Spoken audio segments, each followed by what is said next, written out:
నటరత్న ఎన్టీఆర్ 1960, 70ల్లో వచ్చిన చిత్రాల titles cards పరిశీలిస్తే చాలా సినిమాలకు సంగీతం టీవీ రాజు అనే కార్డు కనిపిస్తుంది.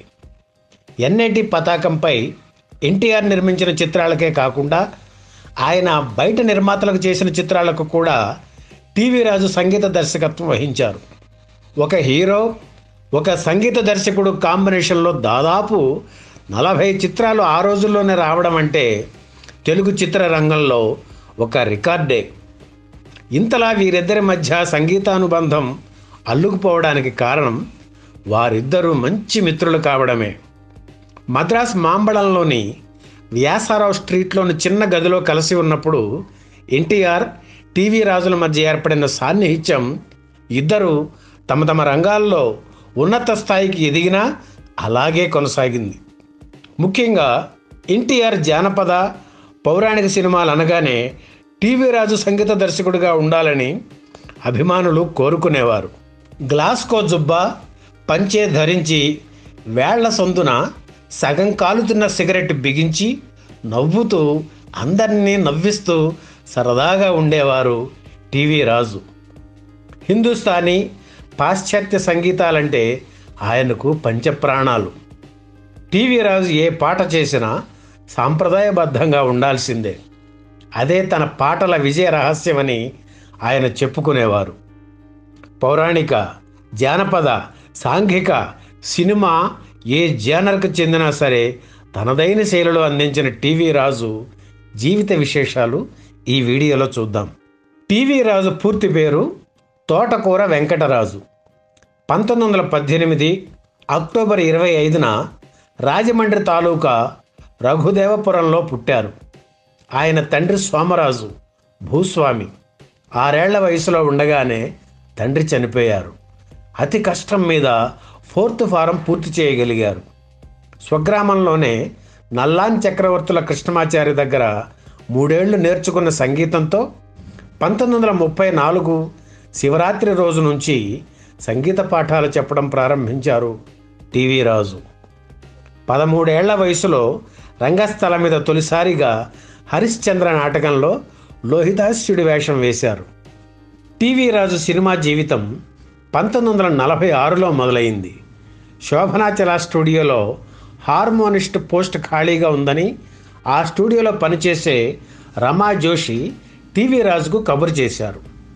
అయితే ఆయన మద్రాసుకు చేరుకునే లోపునే ఆ ఖాళీ భర్తీ అయింది.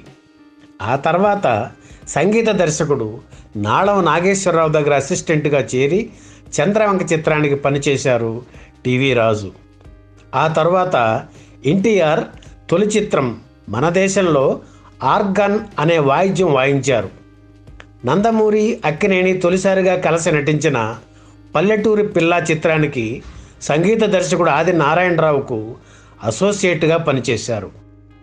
ఆ రోజుల్లో ఎన్టీఆర్, ఎస్వీఆర్ టీ నగర్లోని వ్యాసారావు స్ట్రీట్లో ఓ గదిలో ఉండేవారు. టీవీ రాజు కూడా వాళ్లతో చేరారు. టీవీ రాజు సంగీత దర్శకత్వం వహించిన తొలి చిత్రం టింగురంగా. ఆ చిత్రం విడుదలయ్యాక ఎన్టీఆర్ సొంత సంస్థ నుంచి పిలుపు వచ్చింది. ఒకనాటి తన రూమ్మేట్ టీవీ రాజుని తన సంస్థ ఎన్ఐటిలోకి సాదరంగా ఆహ్వానించారు ఎన్టీఆర్. టింగురంగా చిత్రంతో తోట వెంకటరాజు సంగీత దర్శకుడిగా పరిచయమైన ఆయన వెలుగులోకి వచ్చింది రామారావు సినిమాలతోనే. 1953లో వచ్చిన ఎన్ఐటి తొలి చిత్రం పిచ్చి పుల్లయ్యతో టీవీ రాజుకు ఆ సంస్థకు ఆస్థాన సంగీత దర్శకుడిగా అయ్యారు. అప్పటి నుంచి ఎన్టీఆర్ సొంత చిత్రాలన్నింటికీ టీవీ రాజే సంగీత దర్శకుడు. వీటిల్లో జయసింహ, శ్రీకృష్ణ పాండవీయం, పాండురంగ మహాత్మ్యం చిత్రాల్లోని పాటలు ఇప్పటికీ నిత్య నూతనంగా నిలిచి టీవీ రాజును స్వరస్మరణీయుణ్ణి చేశాయి. ఎన్ఐటి చిత్రాల్లోని పాటలు అంతగా అందరిని ఆకట్టుకోవడానికి టీవీ రాజు ప్రతిభతో పాటు ఎన్టీఆర్ తమ్ముడు నిర్మాత త్రివిక్రమరావు సంగీత పరిజ్ఞానం కూడా ఒక కారణం. మంచి పాటలు రాబట్టుకునేవారు త్రివిక్రమరావు. కెరీర్ ప్రారంభంలో ఎన్టీఆర్ రోజుకి 2-3 షిఫ్ట్స్ పనిచేసేవారు. ఆయన ఇంటికి వచ్చి భోజనం చేసేసరికి రాత్రి 10 అయ్యేది. ఆ సమయంలో కూడా ఆయన ఎన్ఐటి ఆఫీసుకు వచ్చి మ్యూజిక్ సిట్టింగ్స్లో పాల్గొనేవారు. అప్పటికే సిద్ధం చేసిన ట్యూన్స్ ఆయనకు వినిపించేవారు టీవీ రాజు. బాగుంటే వెంటనే ఓకే అనేవారు, లేకపోతే చిన్న చిన్న మార్పులు సూచించేవారు. అప్పటికి రాత్రి 11 దాటేది. నిద్రపోయే ముందు టీ తాగడం నందమూరి సోదరులకు అలవాటు. అందుకే ఎన్టీఆర్, త్రివిక్రమరావు, టీవీ రాజు, పుండరీకాక్షయ్య, డివిఎస్ రాజు మౌంట్ రోడ్కో, ట్రిపుల్ కేన్కో వెళ్ళి టీ తాగి ఇళ్లకు వెళ్ళేవారు. కేవీ రెడ్డి దర్శకత్వంలో అక్కినేని నటించిన దొంగరాముడు చిత్రానికి మొదట టీవీ రాజును సంగీత దర్శకుడిగా ఎన్నుకున్నారు. అయితే ఆఖరి క్షణంలో టీవీ రాజుకు బదులు పిండ్యాలను ఎన్నుకున్నారు. దాంతో టీవీ రాజు మనసు వికలమైంది. ఇక బయట చిత్రాలకు సంగీత దర్శకత్వం వహించకూడదని నిర్ణయం తీసుకున్నారు. ఎన్టీఆర్ దగ్గరికి వెళ్ళి, మీ సినిమాలకు తప్ప మరే హీరో సినిమాకు సంగీత దర్శకత్వం వహించను అని చెప్పారు టీవీ రాజు. ఎన్టీఆర్ ఎంత నచ్చజెప్పినా ఆయన వినిపించుకోలేదు. అక్కినేనితో శ్రీకృష్ణమాయ, శోభన్ బాబుతో పిన్ని, కాంభోజరాజు కథ, కాంతారావు సప్తస్వరాలు, దేవకన్య, కృష్ణ, రాజమహల్, ఎస్విఆర్, చదరంగం వంటి చిత్రాలు 50కి పైగా పనిచేశారు. వీటిల్లో చాలా వరకు ఎన్టీఆర్ రికమెండేషన్ మీద చేసినవే. ఎన్టీఆర్ సొంత చిత్రాలకే కాకుండా ఆయన సన్నిహిత మిత్రులు డివిఎస్ రాజు, అట్లూరి పుండరీకాక్షయ్య నిర్మించిన చిత్రాలకు కూడా టీవీ రాజు సంగీత దర్శకత్వం వహించారు. ఆయన స్వరపరిచిన ప్రతి పాట హిట్ అయ్యేది. మద్రాసు వచ్చిన తొలి రోజుల నుంచి టీవీ రాజుతో ఎంతో సన్నిహితంగా ఉండేవారు. ఒకే రూములో చాలా కాలం ఉండటం వల్లనో ఏమో సొంత అన్నదమ్ముల్లా కలిసిమెలిసి ఉండేవారు. అటువంటి ఈ ఇద్దరి స్నేహితుల మధ్య 1960 ప్రాంతాల్లో విభేదాలు వచ్చాయి. 2 ఏళ్ల పాటు రామారావు చిత్రాలకు టీవీ రాజు దూరంగా ఉన్నారు. అట్లూరి పుండరీకాక్షయ్య నిర్మించిన మహామంత్రి తిమ్మరుసు చిత్రానికి టీవీ రాజు పనిచేయాలి.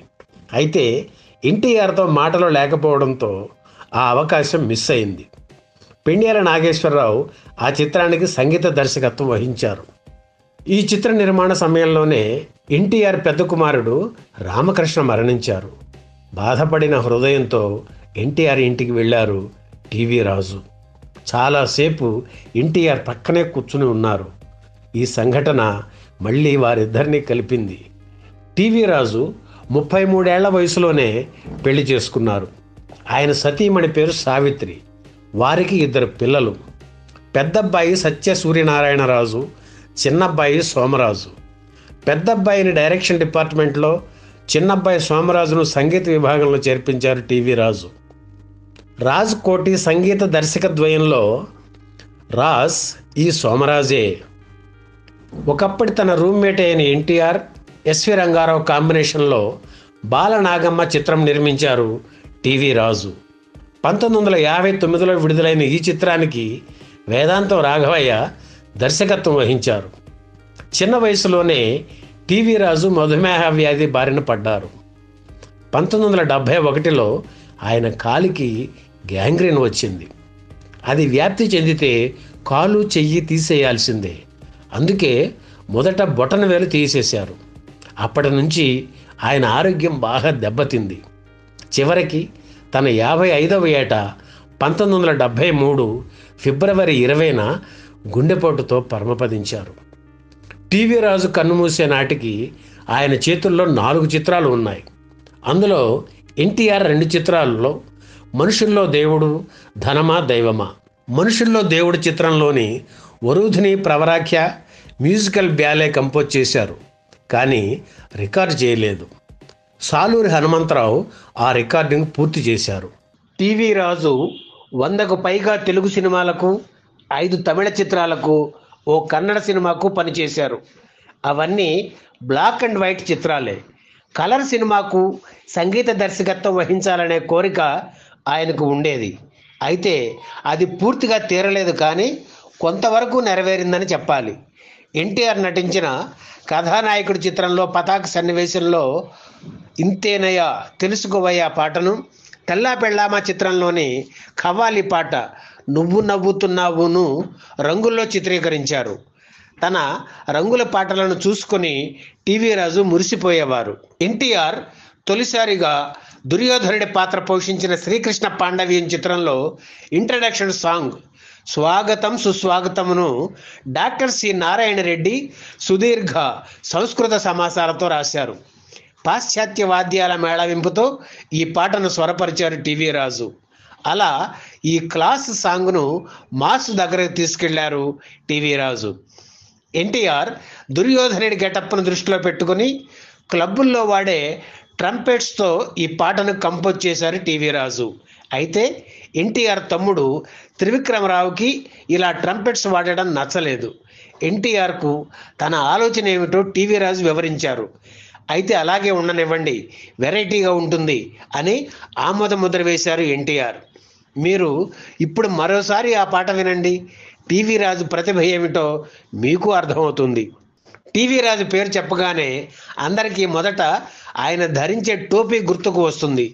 టోపీ లేకుండా ఆయన ఎప్పుడూ కనిపించేవారు కాదు. బట్టతల కావడంతో దాన్ని కవర్ చేసుకోవడం కోసం టోపీ వాడేవారు. మొదట్లో టోపీని ఎక్కువగా ఉపయోగించిన తర్వాత దాన్ని ధరించడం మానేశారు. టీవీ రాజు తెర వెనుక ఉండడమే కాదు, నటుడిగా కొన్ని చిత్రాల్లో చిన్న చిన్న పాత్రలు వేసి తెరపై కూడా తళుక్కుని మెరిశారు. బంగారు పాప చిత్రంలో డాక్టర్గా, పల్లెటూరి పిల్లలో గూఢచారిగా, పాండురంగ మహాత్మ్యం చిత్రంలో కృష్ణా ముకుంద మురారి పాటలో భక్తునిగా, పిచ్చి పుల్లయ్యలో న్యాయమూర్తిగా ఆయన నటించారు. ఈ వీడియో మీకు నచ్చితే లైక్ చేయండి, షేర్ చేయండి, వెంటనే సబ్స్క్రైబ్ కూడా చేయండి.